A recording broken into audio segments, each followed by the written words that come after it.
दिवंगत नेते अजित पवार यांच्या निधनाच्या धक्क्यातून महाराष्ट्र अद्याप सावरलेला नाही. अजित पवारांची राष्ट्रवादीही हे दुःख पचवत नव्यानं उभारी घेतेय. त्यातच बारामती विधानसभेची पोटनिवडणूक लागल्यानं सुनेत्रा पवारांसमोर आव्हान निर्माण झालंय. सोमवारी सुनेत्रा पवारांनी आपला उमेदवारी अर्ज दाखल केला. राष्ट्रवादीचे सगळेच बडे नेते बारामतीत आलेले.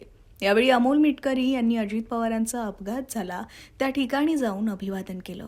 विशेष म्हणजे यावेळी मिटकरींनी त्यांच्या लाडक्या दादांसाठी लिहिलेलं एक भावनिक पत्रही अर्पण केलं. बारामतीत अजितदादा नाहीत म्हणजे पंढरीत विठ्ठल नाही अशा आशयाचं मिटकरींचं हे पत्र सर्वांनाच भावूक करणारं होतं.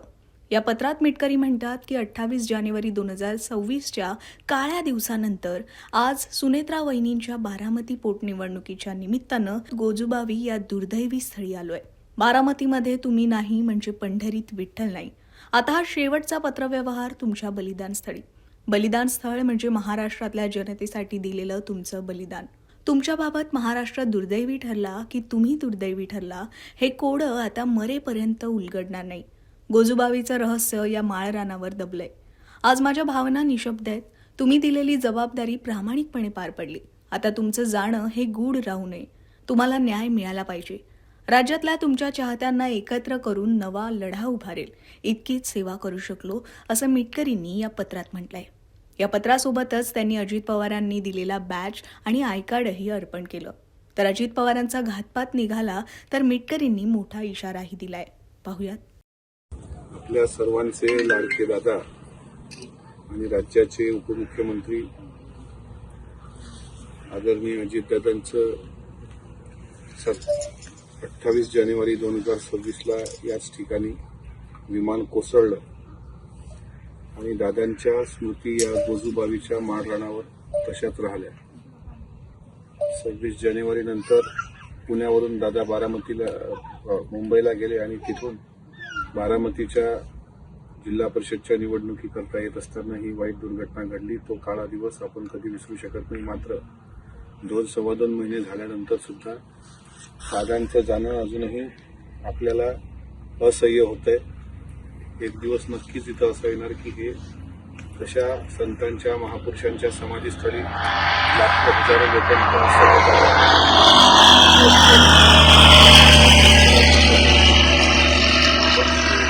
गोजुबावीच्या मैदानावर कुठेही झाड दिसत नाही. तर बीजीसीने दिलेल्या अहवालात दादांचं विमान झाडाला लागलं आणि कोसळलं असं खोटं सांगितलं गेलेलं आहे. इतकंच नाही तर ज्या ठिकाणी आपण उभे आहोत त्या ठिकाणी अचानक विमान तिरपं झालं आणि दादा तिथं जे लँड होणार होते ते या ठिकाणी आले. आता इथल्या स्थानिकांचं असं म्हणणं आहे की विमानाला आग लावल्यानंतर सुद्धा जे काही तिथे अग्निशमन दलाच्या गाड्या आल्या त्याही फार उशिरानं आल्या आणि त्यातही पाण्याचा स्टॉक नव्हता.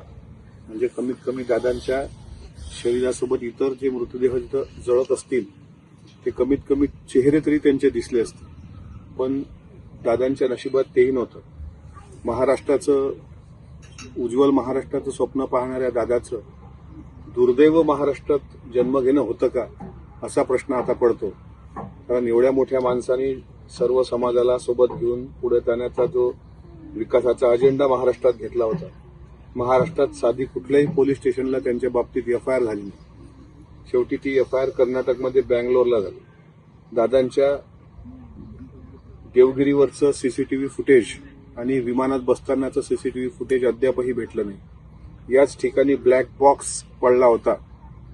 त्या ब्लॅक बॉक्सचा डेटा 15 दिवसात आम्ही सार्वजनिक करू असा शब्द मुरलीधर मोहोळ केंद्रीय विमान मंत्री यांनी दिला होता. पण अद्यापही ब्लॅक बॉक्स कुठे आहे ते महाराष्ट्राला कळलेलं नाही. साहिल मदन नावाचा पायलट तो अद्याप कुठे आहे तो अजूनही दिसला नाही. आणि अजितदादांसारखा इतका मोठा नेता महाराष्ट्राच्या पटलावरून आपल्या डोळ्यासमोरून सहज निघून गेला. आणि आपण जर आता त्याच न्याय दादाला देऊ शकत नसलो तर आपल्याला आपली पुढची पिढी ही शंड म्हणेल.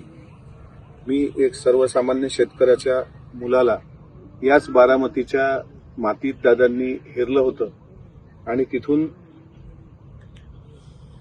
13 मे 2020 रोजी मला महाराष्ट्र विधान परिषदेचं सदस्यत्व दिलं. 13 मे 2026ला तो कार्यकाळ पूर्ण होतोय.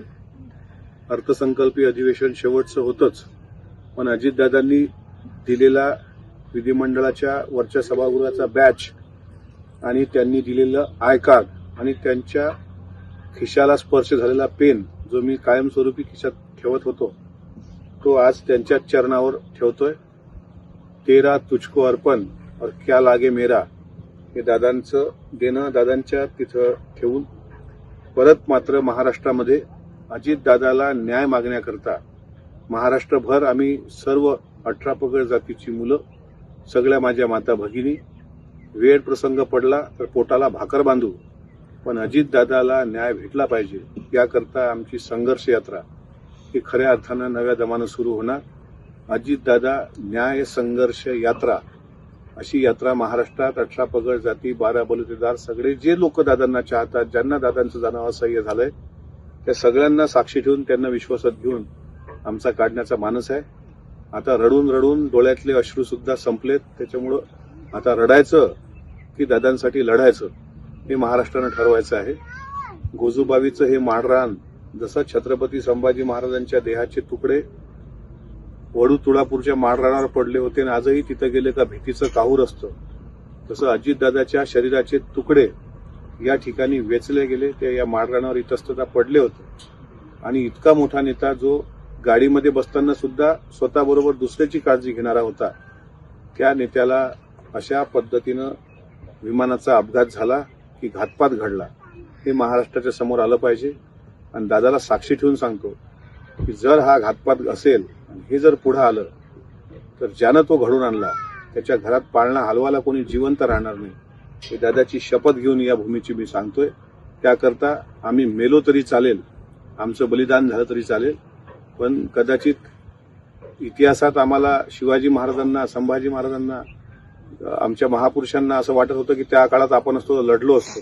आता ते महापुरुष आपण पाहिले नाहीत, पण त्यांच्या विचाराचा एक पाईक महाराष्ट्राने पाहिला आणि अशा दादांसाठी लढण्यासाठी आयुष्य जरी समर्पित गेलं.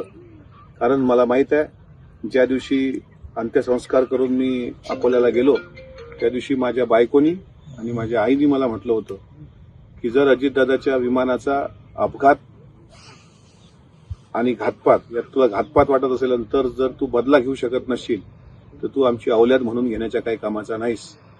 त्याच्यामुळे ते शब्द मला रुतलेले आहेत आणि इथून पुढे हा लढा अजितदादांसाठी समर्पित भावनेनं मी त्यांचा एक कार्यकर्ता म्हणून चालू ठेवीन एवढं मात्र या निमित्तानं सांगतो. कुणीही असं समजू नये की दादांचा विषय मागं पडला. जोपर्यंत आम्ही जिवंत आहोत तोपर्यंत हा विषय महाराष्ट्रामध्ये आम्ही जिवंत ठेवू.